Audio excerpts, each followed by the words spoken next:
Facebook just reminded me that today's the 12th anniversary of my official separation from the federal government.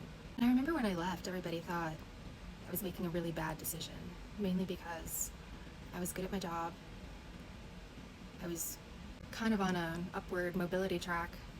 I was generally, I thought, well liked, aside from me being a little rigid in certain things that we did, but now I know why. When I left, I was experiencing chronic fatigue and pain like I had never ever experienced in my life. I wasn't getting any answers. My grandmother, I've mentioned on many posts, went blind spontaneously. And earlier in that year, I had some vision issues and I had a test done, and I had a pretty significant loss of field vision in my left eye. If you think of it from a clock, it would be like from 11 p.m. to about 2:30, 3 o'clock. And that was new, and they didn't like it. So I didn't like the way that they kind of reacted to that. They were kind of like, this isn't good. Can you go see a specialist soon? I guess. I don't know any specialists. And then, like, right then and there, they connected me with a specialist and got me into an appointment, like, the next day or the day after. Really, really faster than I would have ever expected. I went to that appointment. They asked me a bunch of questions, and then they got really weird again. Started talking about things that might be behind my eye, might be causing the problem. I'm not sure that they knew who they were dealing with, because I was fully aware of what's behind my eye, and that's my brain. So I said, just tell me, like, what do you think is up behind my eye, which I know is my brain? And then he started asking me a bunch of other questions that weren't really connected to my eye, but they were all things that I'd experienced. And then he said, can we send you for a brain MRI, like, right now? And that was terrifying. So I went to that brain MRI because I think they were looking for lesions, and they didn't find any. But they did find this weird anomaly in my retina area, the connective tissue, and they were like, this is probably some congenital thing.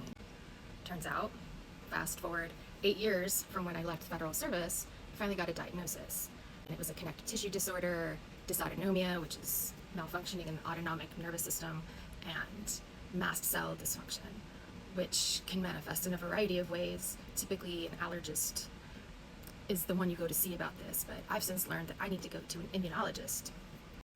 The reason why I need to see an immunologist is because while so many of the weird things that I've experienced off and on my entire life that were generally not explained well, at least until the connective tissue disorders and all of those things came through in 2021, but there were still some unanswered questions. For example, every so often I would periodically get fevers in the afternoon, and it generally coincided with my fatigue. It actually got to the point where, depending on how tired I felt and how suddenly it would come on, I would go take my temperature, and sure as shit, I would have a low-grade fever.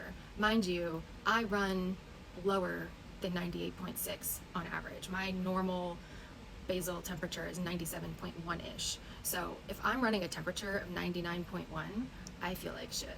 So those periodic fevers of fatigue and like weird pains that would come out of nowhere, but also it wasn't attributed to a thing that was going around a sickness or anything. It was so bizarre, and nobody had an answer for that.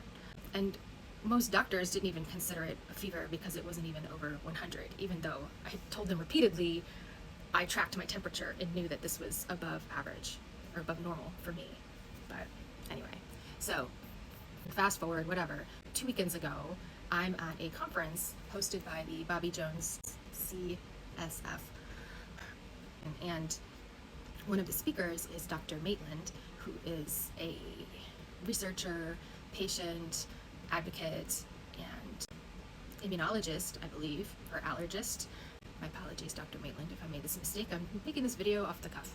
Anyway, I had my whole genome done back when I was getting all of these diagnoses set, and I'm a big data nerd, and I wanted to I've been on this journey forever. I'm 48 now.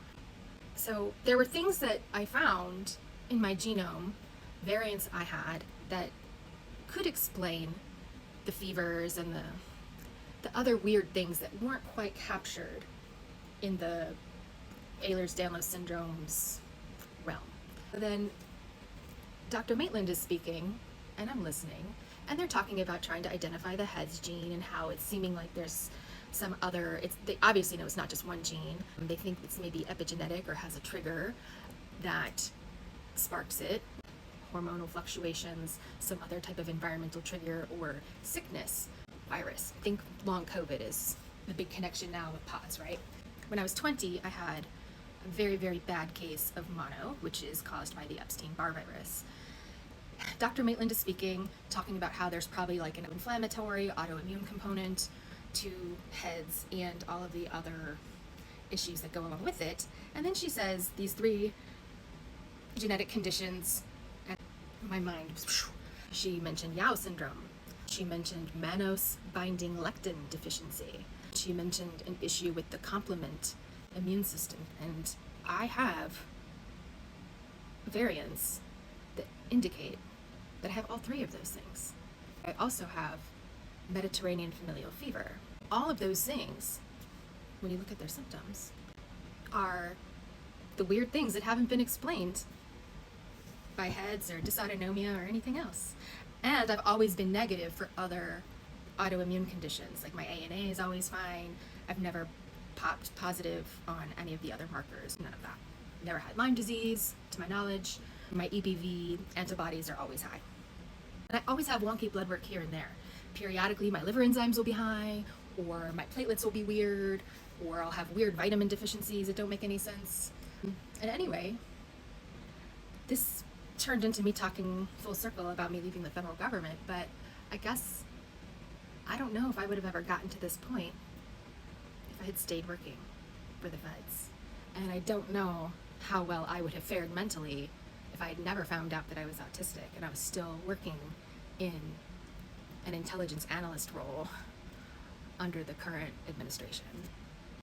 So, in conclusion, I think if you have any weird unanswered questions and you've already been diagnosed with like EDS or something, I think you should go check out some of Dr. Maitland's work, and definitely Bobby Jones' CSF.